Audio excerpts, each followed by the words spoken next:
So we now turn to our discussants who have many things to say, I'm sure, about the thoughts that we've seen here today and are contained in the report. Should we start to... Can I just get it? Is there a sequence in which we go?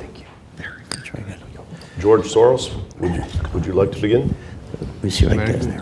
Well, I think this is really, I thought the presentation was amusing, but the report itself is very substantial, very much needed, and it's remarkable how little discussion there has been of these problems. And it's extremely timely to have this report out. We are on the verge of perhaps having some kind of regulation of financial markets, but it hasn't been properly prepared. And it's been, if there is a deal, it's arrived at in the back rooms, dealings between two senators without public discussion. And I'm afraid that what will come out of it is not going to be adequate to the problem. I think what we do need urgently is a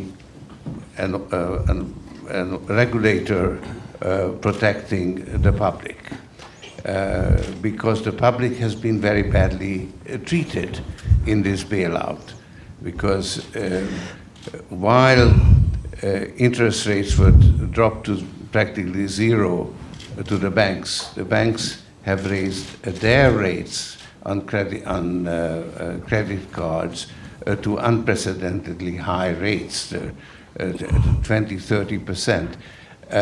And of course, this is what is creating a tremendous resentment, and very justified resentment. So this needs to be cured. So we need a financial regulator, and I think the case has been made that the Federal Reserve, whose primary responsibility is to protect the financial system, to prevent it from collapsing. And it was necessary to have a bailout, because otherwise we would have been in the 1930s. So the one lesson we learned from the 1930s is to prevent a collapse of the financial system. After the failure of Lehman Brothers, we put it on artificial life support, where it still is. And we are lucky that was achieved. Otherwise, we would be probably by now in a much more severe recession than currently. So the Federal Reserve is committed to that task. And there is an innate conflict of interest then, that they would also be protecting the consumers. So when Barney Frank quoted a joke, I think he's right. This is absolutely unacceptable. So the problems are extremely complex, and they will require a lot more discussion, study. And I think if there's any criticism that I would have to the presentation, that there is an unnamed culprit here, which is the economic profession, economics, which has developed the efficient market hypothesis, the rational expectations theory, which has led to all these very elaborate synthetic instruments designed on the wrong principle, namely with the belief that markets actually correct their excesses and you don't need regulation. So I think that that is the one thing that we haven't, that hasn't been named.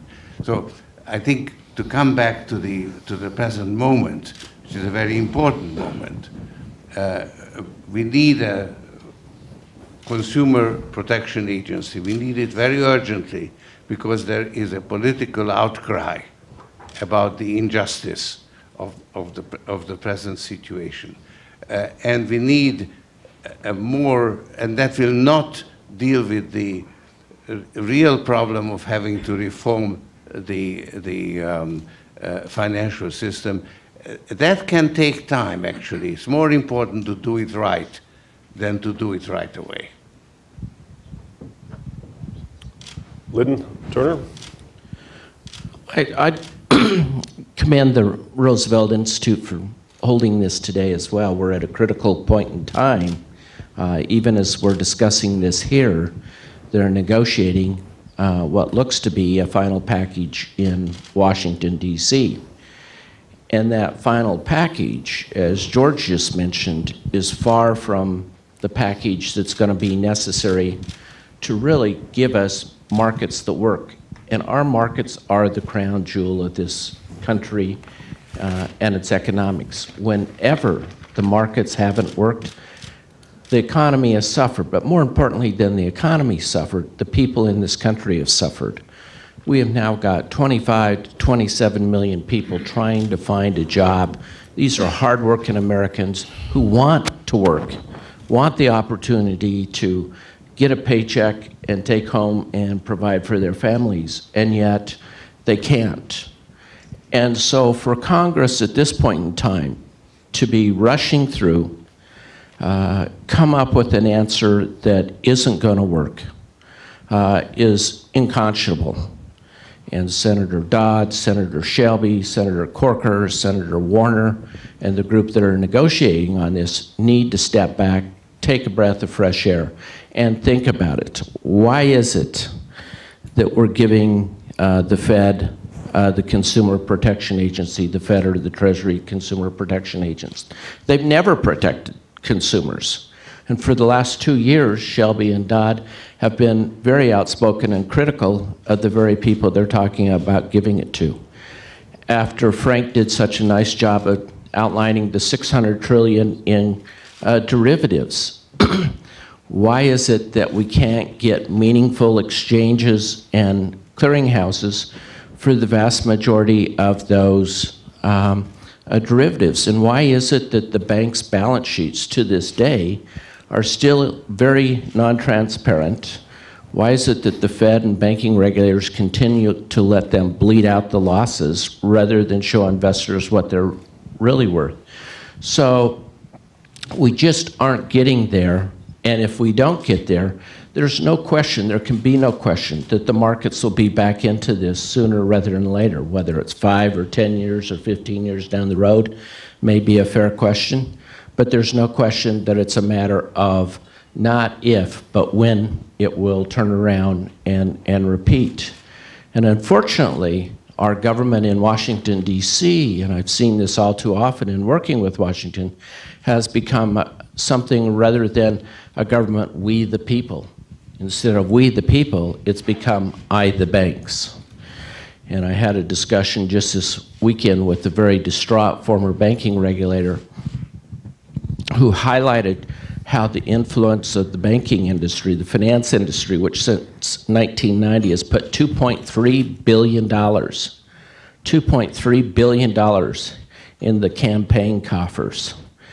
And the only thing you can come back to as you look at Shelby and Dodd, who have said no to a lot of the stuff they're now doing, to Obama, who said, absolutely, I've got to have an independent consumer protection agency, and now is starting to waffle on that point.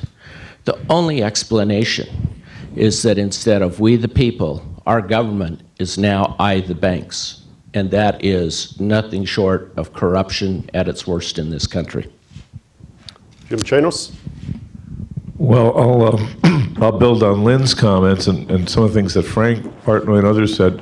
One of the unstated things that I worry about, and we only touched on today, is the amount of criminality that went on during this issue. And part of the problem about getting a narrative to get action, in Frank's reference of the match of Kruger's death bringing forth that, or even some of the limited regulatory reforms we saw post-Enron, was that there was public outrage because there was a narrative that was easy to follow, as people were stealing and lying. And I've got news for you. There were lots of people stealing and lying in this past crisis. And I am absolutely stunned that we have a Justice Department, and I'll make a quick disclaimer, anybody